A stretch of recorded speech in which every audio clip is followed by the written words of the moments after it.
एक छोटी सी बच्ची जो अपनी माँ के साथ मुंबई के एक मॉल में घूम रही थी, उसे कैसे पता था कि ये मुलाकात उसकी जिंदगी बदल देगी। सारा अर्जुन की कहानी एक फिल्मी कहानी से कम नहीं है। आज हम जानेंगे कि कैसे एक 1.5 साल की बच्ची से शुरू होकर आज वो बॉलीवुड की सबसे प्रॉमिसिंग यंग एक्ट्रेसेस में से एक बन गई है। ये है सारा अर्जुन धुरंधर की कहानी, एक ऐसी कलाकार की जिसने अपने बचपन से ही फिल्मी दुनिया में अपनी छाप छोड़ी थी। 18 जून 2005 को जन्मी सारा अर्जुन का सफर शुरू हुआ था उस समय जब वो महज 5 साल की थीं। उनके पिता राज अर्जुन एक जाने माने एक्टर हैं जिन्होंने सीक्रेट सुपरस्टार जैसी फिल्मों में काम किया है। लेकिन सारा की एक्टिंग जर्नी उनके पिता के कनेक्शन से नहीं बल्कि एक चांस एनकाउंटर से शुरू हुई। जब वो सिर्फ 1.5 साल की थीं तो एक मॉल में किसी ने उन्हें स्पॉट किया और उनसे कमर्शियल करने को कहा। यहीं से शुरू हुआ उनका सफर। बचपन में सारा ने 100 से ज्यादा एडवर्टाइजमेंट्स किए। मैकडॉनल्ड से लेकर कई बड़े ब्रांड्स के लिए उन्होंने काम किया। लेकिन असली ब्रेक थ्रू आया 2011 में जब डायरेक्टर A.L. विजय ने उन्हें देवा थिरुमगल के लिए कास्ट किया। ये तमिल फिल्म थी जिसमें विक्रम ने एक मेंटली चैलेंज्ड फादर का रोल किया था और सारा ने उनकी 6 साल की बेटी नीला का किरदार निभाया था। ये फिल्म सिर्फ एक डेब्यू नहीं था, ये एक ऐसी शुरुआत थी जिसने पूरे भारतीय सिनेमा का ध्यान खींचा। विक्रम जैसे दिग्गज अभिनेता के साथ काम करते हुए सारा ने अपनी भावनात्मक अभिनय से सबका दिल जीत लिया। उनके अभिनय की गहराई देखकर समीक्षकों ने लिखा था कि इतनी छोटी उम्र में इतनी परिपक्वता देखना एक चमत्कार है। फिल्म की सफलता के साथ ही सारा को एक विशेष पुरस्कार भी मिला और वो भारत की सबसे अमीर बाल कलाकार बन गईं। फिर आया 2013 का साल जब सारा ने हिंदी सिनेमा में अपना कदम रखा। एक थी डायन में मीशा माथुर का किरदार निभाकर उन्होंने बॉलीवुड में अपनी उपस्थिति दर्ज कराई। इस हॉरर थ्रिलर में सारा का किरदार फिल्म की रीढ़ की हड्डी था और उन्होंने इसे बखूबी निभाया। इसके बाद तो जैसे उनकी यात्रा में एक नया मोड़ आ गया। चित्रैल नीला छोरू, जय हो और फिर सैवम जैसी फिल्में आईं। सैवम में तमिल सेल्वी का किरदार निभाकर सारा ने साबित कर दिया कि वो सिर्फ एक बाल कलाकार नहीं बल्कि एक पूर्ण अभिनेत्री हैं। फिल्म समीक्षकों ने लिखा था कि सारा के आकर्षक व्यक्तित्व और स्क्रीन प्रेजेंस के बिना ये फिल्म आधी भी नहीं होती।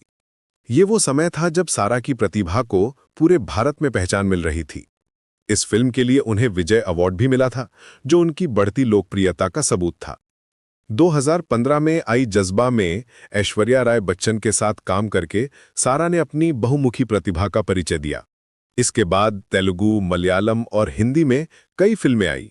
द सॉन्ग ऑफ स्कॉर्पियंस, सांड की आंख, पोन्नियन सेल्वन जैसी फिल्मों में उनके किरदार अलग अलग रंग लेकर आए। सांड की आंख में शेफाली तोमर का किरदार निभाकर सारा ने दिखाया कि वो गंभीर सामाजिक मुद्दों पर आधारित फिल्मों में भी उतनी ही सहजता से काम कर सकती हैं। 2022 में मणिरत्न की एपिक फिल्म पोन्नियन सेल्वन में उन्होंने यंग नंदिनी का रोल किया, जो ऐश्वर्या राय बच्चन के कैरेक्टर का यंगर वर्जन था। ये रोल उनके लिए एक टर्निंग पॉइंट था क्योंकि यहाँ वो चाइल्ड एक्ट्रेस से यंग एक्ट्रेस में ट्रांजिशन कर रही थीं। लेकिन सबसे बड़ा मोड़ आया 2025 में जब उन्हें धुरंधर मिली। ये आदित्य धर की डायरेक्टोरियल थी जिन्होंने उरी द सर्जिकल स्ट्राइक जैसी हिट फिल्म बनाई थी। धुरंधर के लिए कास्टिंग प्रोसेस बेहद रिगरस था। मुकेश छाबरा ने 1300 से ज्यादा ऑडिशंस लिए थे। हजारों लड़कियों ने ऑडिशन दिया लेकिन सारा को सेलेक्ट किया गया। आदित्य धर ने बताया कि सारा का सिलेक्शन इसलिए हुआ क्योंकि स्टोरी के हिसाब से उन्हें एक 20 से 22 साल की इनोसेंट लड़की चाहिए थी। रणवीर सिंह का कैरेक्टर एक अंडरकवर एजेंट था जो पाकिस्तान में एक यंग गर्ल को मैनिपुलेट करता है। इस रोल के लिए सारा परफेक्ट थी। उनका फेस इनोसेंट था, एक्टिंग नेचुरल थी और वो एग्जैक्टली उस एज ग्रुप की थी जिसकी जरूरत थी। मुकेश छाबरा ने बताया कि सारा का लास्ट ऑडिशन सबसे मेमोरेबल था। 1300 ऑडिशन के बाद चुनी गई सारा ने यालीना जमाली का किरदार निभाया। ये फिल्म उनके बाल कलाकार से मुख्य अभिनेत्री बनने की यात्रा का सबसे महत्वपूर्ण पड़ाव था। धुरंधर में सारा ने यालीना जमील का कैरेक्टर प्ले किया जो रणवीर सिंह की ऑन स्क्रीन वाइफ है। फिल्म में संजय दत्त, अर्जुन रामपाल, आर माधवन और अक्षय खन्ना जैसे एक्सपीरियंस्ड एक्टर्स के साथ काम करना उनके लिए एक बड़ा लर्निंग एक्सपीरियंस था। रणवीर सिंह के साथ काम करने के बारे में सारा कहती हैं कि उनके साथ सेट पर एक अलग ही एनर्जी रहती है। फिल्म दिसंबर 2025 में रिलीज हुई और बॉक्स ऑफिस पर 350 करोड़ से ज्यादा कमाई कर चुकी है। क्रिटिक्स और ऑडियंस दोनों ने सारा के परफॉर्मेंस की तारीफ की है। प्रोड्यूसर ज्योति देशपांडे ने कहा कि सारा फिल्म में अपनी जगह बनाती है और वो भी एक धुरंधर है। आज 20 साल की सारा अर्जुन का करियर ट्रेजेक्ट्री देखें तो ये इंस्पायरिंग है। 1.5 साल की उम्र से लेकर अब तक उन्होंने 20 से ज्यादा फिल्म्स की हैं। तमिल, हिंदी, तेलुगु, मलयालम, हर लैंग्वेज में उन्होंने अपना मार्क बनाया है। एजुकेशन भी कंप्लीट की है और अब वो एक लीडिंग एक्ट्रेस के रूप में एस्टैब्लिश हो रही हैं। सारा का फ्यूचर भी ब्राइट लग रहा है। धुरंधर की सक्सेस के बाद कई बड़े प्रोजेक्ट्स उनके पास आ रहे हैं।